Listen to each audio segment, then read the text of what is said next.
Dịch vụ tổng hợp tiếng nói được cung cấp bởi Trung tâm Không gian mạng Viettel. Không tự tin vào phong cách của mình, bạn phải tham khảo ngay những lời vàng ý ngọc của nàng biên tập viên thời trang với nửa thập kỷ gắn bó với nghề này.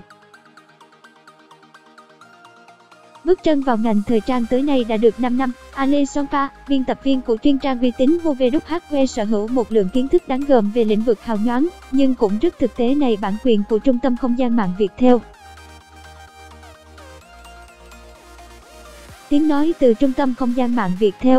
Cô nhạy bén với các xu hướng, nắm chắc trong lòng bàn tay những item nào đã lỗi mốt, những item nào thuộc hàng kinh điển và quan trọng. Ale Sonpa biết cách hoàn thiện style của chính bản thân, đồng thời giúp các độc giả của mình mặc đẹp hơn mỗi ngày. Và sau nửa thập kỷ lăn lộn với nghề, chắp bút hàng ngàn bài viết, nàng biên tập viên cuối cùng đã đúc rút được 4 bí kíp mặc đẹp khiến cô tâm đắc nhất giọng đọc cung cấp bởi Trung tâm Không gian mạng Viettel. Giọng đọc cung cấp bởi Tập đoàn Công nghiệp Viễn thông Quân đội Viettel. Và 4 tip sau đây từ Ale Sonpa sẽ không chỉ giúp các chị em nâng tầm phong cách mà còn đảm bảo chị em sẽ tiết kiệm được kha khá thời gian và tiền bạc trong câu chuyện ăn mặc. 1. Đừng chỉ diện mãi một món đồ, như quần jean chẳng hạn, nàng biên tập viên chia sẻ. Tôi mặc quần jean rất nhiều nhưng trước khi trở thành một biên tập viên thời trang, tôi còn gắn bó với item này thường xuyên hơn. Cảm ơn bạn đã sử dụng giọng đọc nhân tạo của Trung tâm Không gian mạng Viettel. Trong những khoảnh khắc lên đồ thường ngày, tôi từng chọn quần jean một cách vô thức. Tuy nhiên, kể từ khi đa dạng hóa tủ đồ với chân váy, giam siêu và muôn kiểu quần dài khác, tôi cảm thấy style của mình trở nên thú vị hơn hẳn. Cảm ơn bạn đã sử dụng giọng đọc nhân tạo của Viettel.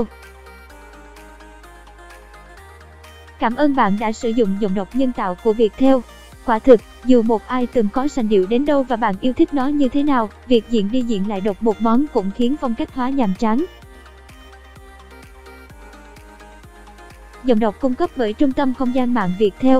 Hãy bổ sung cho tủ đồ đa dạng các item, thử nhiều cách may mác khác nhau và đảm bảo bạn sẽ thấy mình tươi mới và thời trang hơn mỗi ngày. 2. Đừng dành nhiều tiền cho những xu hướng chớp nhoáng. Tôi thực sự cảm thấy tội lỗi khi chót phải lòng một xu hướng và dành số tiền vượt quá ngân sách của mình để sắm sửa. Thế rồi chứng kiến HOT ấy bị cho vào dị vãng trong năm tiếp theo. Bạn đang nghe tiếng nói nhân tạo của Trung tâm Không gian mạng Viettel.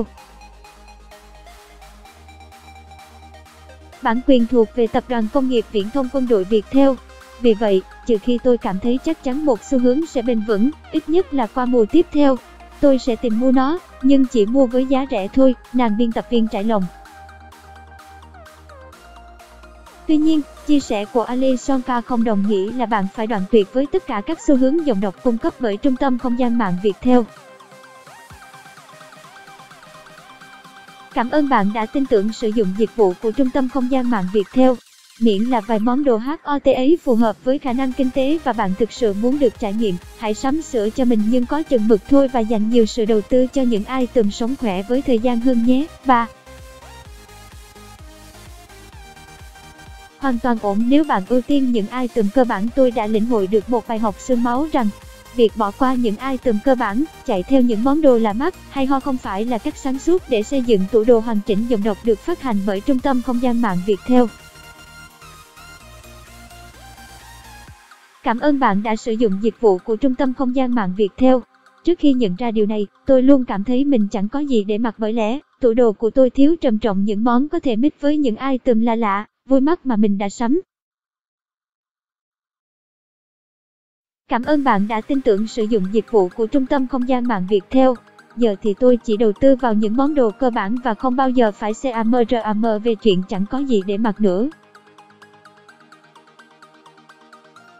Tóm lại, bạn đừng mù quáng sắm sửa mọi thứ mà mình thấy lạ mắt, phá cách. Bạn cần phải xem liệu tủ đồ có thể dung hòa được với những item ấy. Nếu không, chúng sẽ sớm bị xếp xó. Còn bạn thì đã tốn hàng đống tiền giọng đọc cung cấp bởi Trung tâm Không gian mạng Viettel.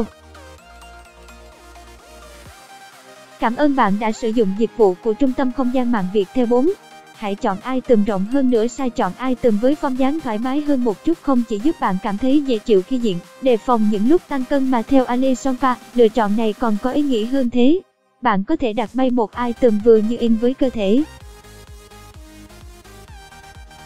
Nhưng tôi đã nhận ra rằng, vẻ ngoài sẽ trở nên thời thượng, sành điệu hơn nếu chọn món đồ rộng rãi hơn một chút, đặc biệt là với quần jean và áo blazer bản quyền của Trung tâm Không gian mạng Viettel. Thêm một tip nữa, hãy chọn giày môn rộng hơn nửa size để tránh tình trạng ngón chân thưa thãi, kém size nhé. Giọng đọc thuộc bản quyền Trung tâm Không gian mạng Viettel.